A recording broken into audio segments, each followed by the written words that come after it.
Module Tefano, welcome back to the channel. Today, yeah, look, we get to showcase my new bike, the Indian Sport Chief 2024 model in the matte black. I'm a big fan of this bike. I've been eyeing this bike up for a very long time, and I'm so excited to bring it to you. It looks clean, it is hella fast compared to my little Ninja.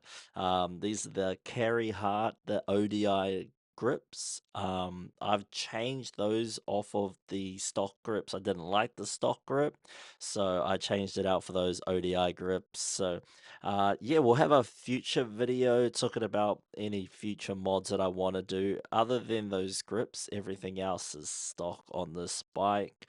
But yeah, we're looking to make a few changes and make it more my own kind of bike. But we'll make a separate video for that.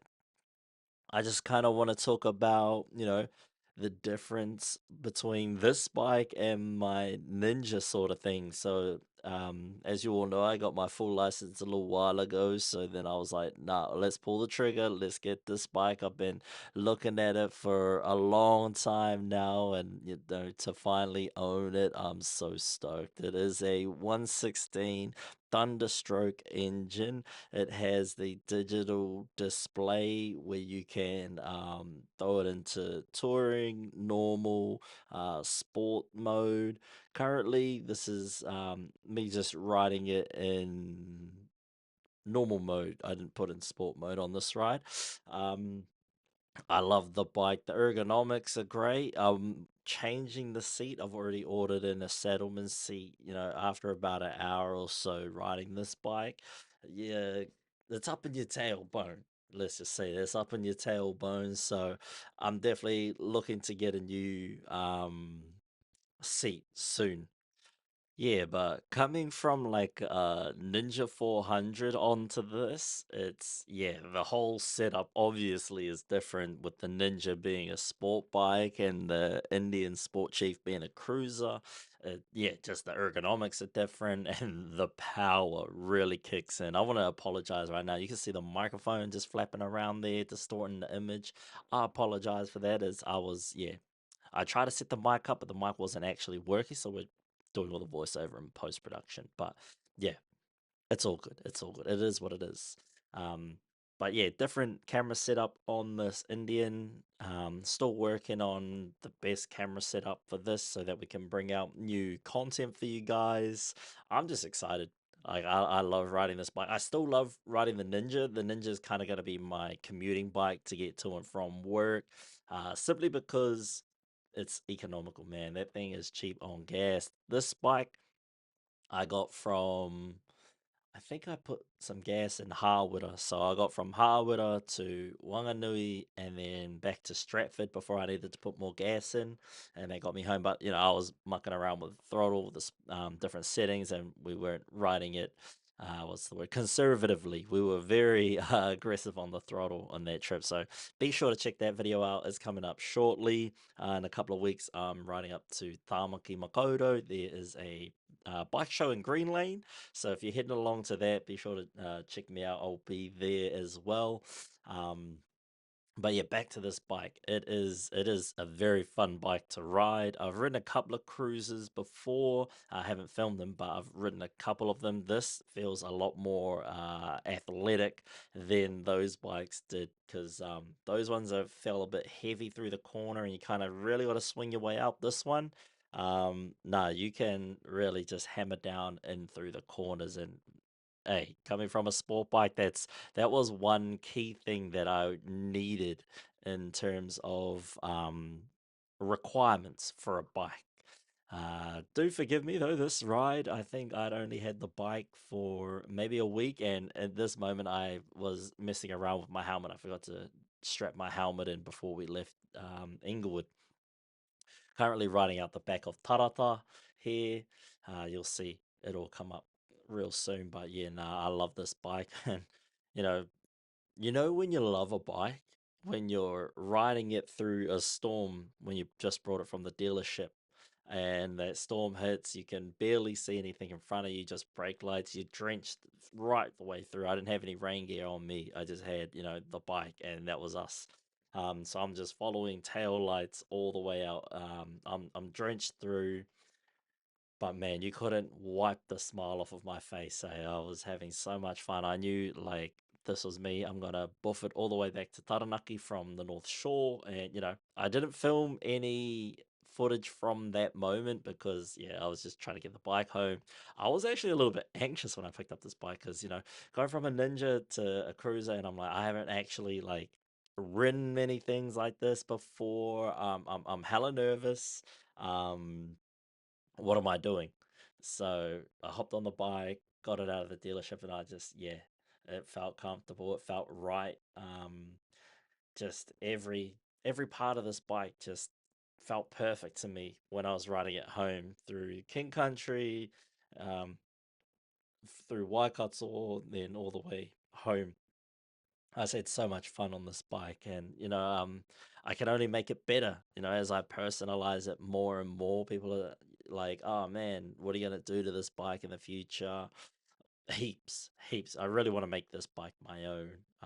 But until I get the funds to be able to do that, we're just gonna ride it as is at the moment. And I don't know. I can't get my excitement out there enough. I just watching these clips back while I'm in post doing the audio, I'm like, man, I just want to get back out there. But the weather is, it's springtime here in Aotearoa, and this is just it. We get good riding days when we can, but they come, few and far between. We've got a ride coming up where I'll be heading up to Northwind, so we'll be getting a lot of content, especially as summer comes on. So you'll see the channel spiking again. We'll have some weekly content for you guys coming out. I'm also looking at building a few different things. I'm currently learning CAD. There's a few online programs where you can learn how to, sculpt 3D models and send those away to different fabricators to build parts. So, that'll be a part of a different video. But yeah, look, this thing handles really smoothly. It's like I said, 116, so it's 1890 cc's, which is yeah, hey, it's a lot more than my 400 cc's. But it's so much fun, and yeah, once you throw it in sport mode, it really becomes responsive. The only gripes, I have for this bike at the moment is the seat and the throttle response. There's a slight delay, so at slow moving speeds, it's a little finicky. It's a little touch and go. You've really got to know what you're doing with this bike because of the throttle responses. Roundabouts and things like that. You kind of have to hit it at a little bit of pace, or make sure that you're ready to clutch and feather that out as you get around those roundabouts. But yeah, one thing I will say about my Ninja is that it really gave me a great platform to learn the skills I need to confidently ride this bike. I don't feel like I was underprepared for this bike. I felt, riding it home, it wasn't too much power for me. It was really wet. But riding the Ninja is my only vehicle for the past 2, 3 years. So weather riding isn't new to me. Knowing how much throttle to put in, what gears to be in around corners, how much brake to be applying in wet weather, it was not unnatural for me. It was just learning the power behind this, and the stopping power as well. The dual disc brakes up front really helps slow it down. It's got a strong rear brake. It's got Pirelli Night Dragons, which are super sticky. I did find though that it slides a little bit when you're leaning over and try to hammer down as you come out of the corner in wet weather. So that was interesting, I thought. But yeah, I'll go through some of the specs now as we continue on this ride. Yeah, so it has 15.1 liters of fuel capacity. It has 149 mils of ground clearance, which is about 5.9 inches. It has a lean angle of 29.5 degrees, and its overall height is 50 inch, and its length is 90.6 inches with a width of 33.1 inches. The seat height is about 27, which is about 686 mils in height. The front brakes up front, like I said, we've got some dual disc Brembo brakes with a floating rotor and a four-piston caliper. On the rears, we've got 300 mil semi-floating rotor with a two-piston caliper. The Pirelli Night Dragons up front and at the back. Then it's got about um, 5.1 inches of front fork suspension. They are inverted telescopic forks, and on the back we got some dual Fox piggyback shocks with about 4 inches of travel. Um, we've got the tachometer, which is all digital, so you can flick through there. You've got GPS, you've got which all comes through the ride command. So you've got GPS, you've got weather traffic overlays on that GPS. You've got bike health, bike locator. You've got ride history, your odometer.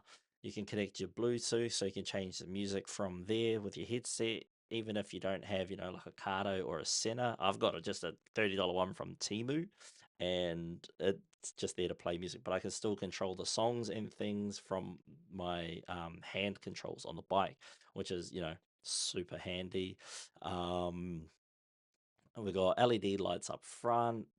We've got ABS. We've got different ride modes, like I talked about. We also have keyless ignition, a USB charge port, rear cylinder deactivation, which is super beneficial when you're just cruising around busy cities. So you can turn that rear cylinder off so it doesn't overheat your engine while you're sitting at the lights and consume, heaps of fuel and burn your leg off. So that just deactivates when you come to a stop or when you're sitting at lights. And then when you pull the throttle again, it will reactivate that rear cylinder and off you go. Here's where I scraped the peg. Whoop, that threw me off. Um, it just really kicked my leg off. But yeah, it was super fun that corner. Um, yeah, so those are just some of the basic stats about this Sport Chief. There's heaps of different features and add-ons that you can get for this bike through Indian. They've got some various, what is it, exhaust companies that do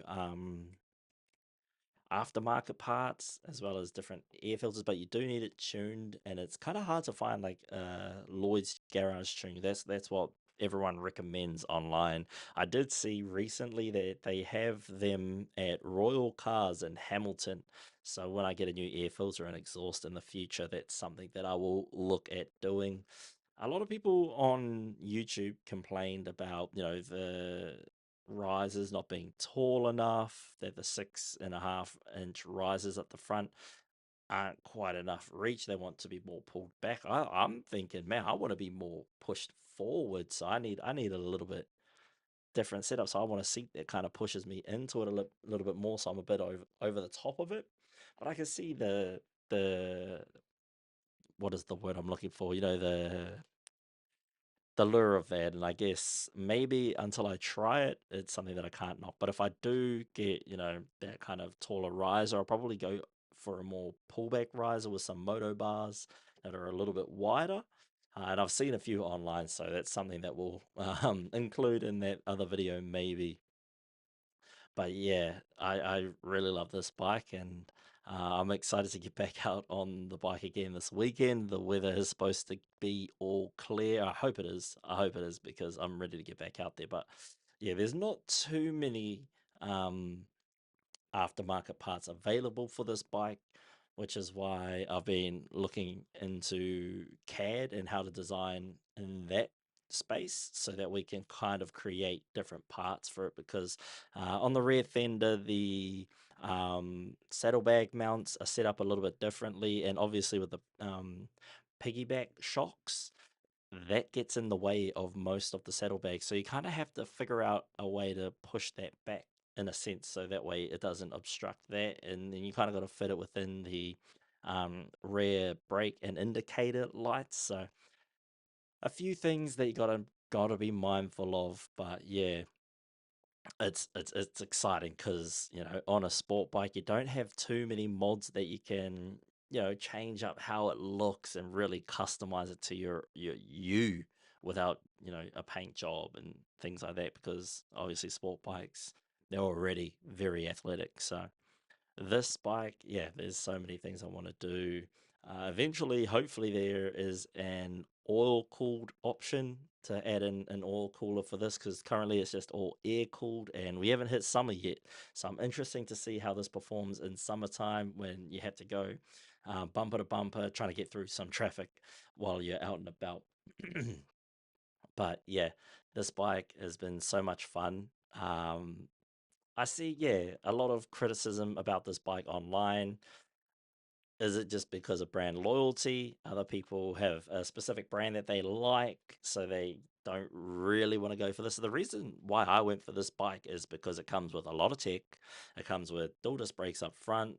It comes with Pirelli Night Dragon tires, super grippy. It comes with piggyback Fox shocks, all right out the gate, as well as that little mini fairing and the 6.5-inch windscreen. All of that comes stock. You don't have to add any of it on. You don't have to buy any of these aftermarket parts. The 6.5-inch risers that it comes stock with, all of that is stock. You've got the GPS embedded into the ride command. So out the box for $31,500, that's so much cheaper than, its Harley Davidson counterpart, which is the Lowrider S. And the Lowrider S goes for $31,680 with a current discount or slash trade-in bonus that they're offering. And yeah, the $2,000 off for Indian makes it 31,500, but both at full price. The Lowrider S is $35,180, whereas the Indian Sport Chief at full price is 33,000, well, 32 and a half, or 33 and a half, sorry. And the difference between these two bikes is the Lowrider S, you get more lean angle, a little bit more torque and horsepower out of it. It's got a slightly higher CC rating, but ain't nothing a couple of cams or an exhaust and all that kind of stuff can't fix. You can also get an engine upgrade, I'm pretty sure.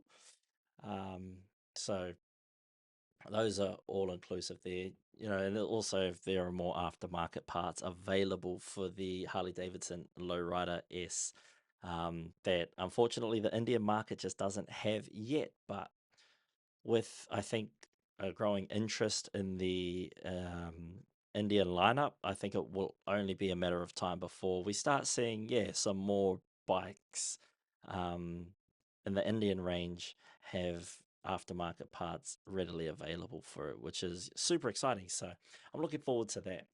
But yeah, look, once we rack up some more miles, I'll be able to give a bit more of an in-depth review. This is just first thoughts and feelings on this, quickly revealing the bike to you guys, and take out on a little bit of a cruise in some Taranaki backcountry. I think this is Ngāti Maru territory. Shout out Ngāti Maru.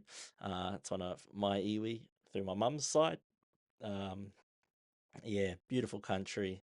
Definitely be hitting this again in the summertime, that's for sure. But I think I'll leave it there, and we'll close out with a little bit more of this ride. Enjoy the trip. Thank you all for listening to me ramble on about my new bike.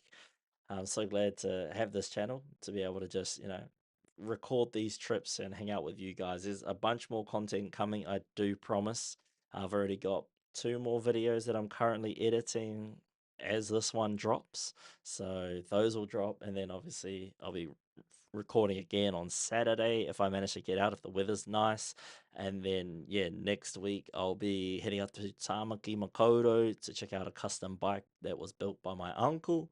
It too just happens to be another Indian. It's an Indian Scout, so we'll be checking that out. We'll do a full breakdown on that video. Sorry, on that bike. We'll get an interview with my uncle, breaking down his process that went into it, his vision for that design. We'll also record my trip up and home, and we'll also be up there recording the grand final episode for the practice run, our sports podcast. So if you haven't checked that out yet, go and check it out. It's called The Practice Run. It's available on Spotify and Apple Podcasts. We just yap about the NRL and rugby league. So go and check that out. It's a cool little podcast. We've got over 60 episodes under the belt now. So yeah, we're having a planning hui up in Tamaki, getting prepared for next year, for next season, as well as recording our grand final episode. So make sure you check that out. We might even do a giveaway of some sort. I've got a 99 Dreams hat you might be able to see there popping up every now and then in the camera shot. Those are some of the hats that I got made last year. I'll probably get another run of hats made up shortly. But yeah, lost my train of thought.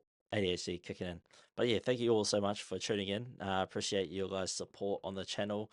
Continue watching where we get up to. It's a little bit of fun. That's my Uncle Dallas in front of me. Stay tuned for the next couple of weeks. I've got some more videos coming out. I went on a group ride, so that will drop next week. Yeah, I'm going to Tamaki, so be sure to check out that. I'll be filming up lots of content up there in Tamaki, so be sure to tune in there. But yeah, until next time, ride safe, get home safe, spread love and peace, and I'll see you on the next video. Sure.